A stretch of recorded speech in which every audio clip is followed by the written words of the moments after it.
Sa pagpapatuloy ng Sigabo ngayong gabi, marami pang dapat aabangan ng lahat. Talagang hindi magpapatalo si Gabo kay Django para maghiganti. Nagulat naman ang kampo ni Django dahil sa pagdating ni Gabo na galit na ito. Hindi kasi inasahan ng lahat na pagkatapos na makalaya siya ay babalikan nito si Django. Nagkaroon nga ng labanan sa kampo nila kung saan bawat pamilya ay takot na posibleng mangyari. Hindi naman talaga malilimutan ni Gabo ang 8 taon na nakulong siya at inapi-api sa loob ng kulungan. At ang pagtataksil ni Django ay isang rason kung bakit hindi mawala-wala sa isip niya ang maghiganti. Suportado talaga siya ng pamilya at kaibigan kung saang laban ay andyan sila para rumisponde. Pero galit na galit naman ang papa niya sa pangyaring ito dahil takot din ito na baka balikan sila ng pamilya ni Django at magkagulo pa. Pero sa halip na kumalma ay kitang-kita talaga ang galit niya sa mga taong ito. Hindi talaga makontrol si Gabo sa kanyang galit. Sa kwarto naman ay sinundan pa rin ito ng papa niya para kumbinsihin na magbago na ito dahil kakalaya lang mula sa kulungan. Sa pag-uusap nga nila ay biglang nagiba ang pananaw ni Gabo sa lahat at sinabing magbago na ito.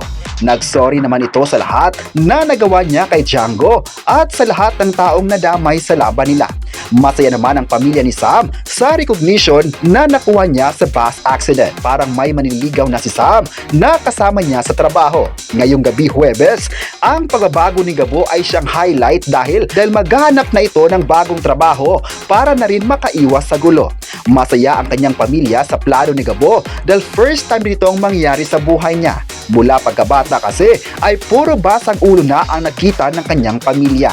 Nakipagsapalaran ang magkakaibigan para maghanap ng trabaho. Kahit anong trabaho na lang ang tinanggap nila. Napasok sila bilang kargador at maging sa pagla-live ng mga produkto.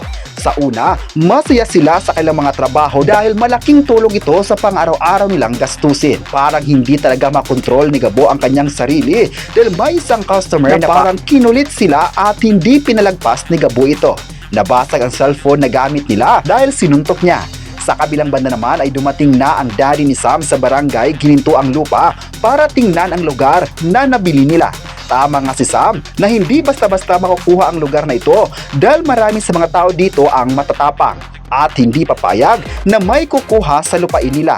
Gulo ang dala ng daddy ni Sam dahil magkakatapatan ng mga tao at magkakaroon ng suntukan. Galit na galit naman si Gabo sa pangyayaring ito dahil isa din siya sa mga taong hindi papayag na may mga api sa pamilya niya. Ang hindi alam ni Gabo na ang taong mang-aangkin sa lupain nila at ang babaeng nahalikan niya sa bus ay iisa. Marami pa talagang mga pasabog ngayong gabi dahil makikilala pa ng lahat ang mga bagong karakter na magpapagulat sa mga viewers. Magandang line-up of cast talaga ang isinalang ni Coco sa Sigabo para mas makatotohanan ng kanyang bagong obra. Ano pa kayang pagpapakilig ang abangan ng lahat sa muling pagkikita na naman ni Gabo at Sam? Lalo pat, konektado na ang dalawa sa isa't isa dahil sa lupain na nabili ng kanyang ama. Magkocross na muli ang landas ng dalawa at exciting kung ano ang reaksyon nila sa maliit na mundo. Abangan na lang bukas ang susunod na kwento ng Sigabo.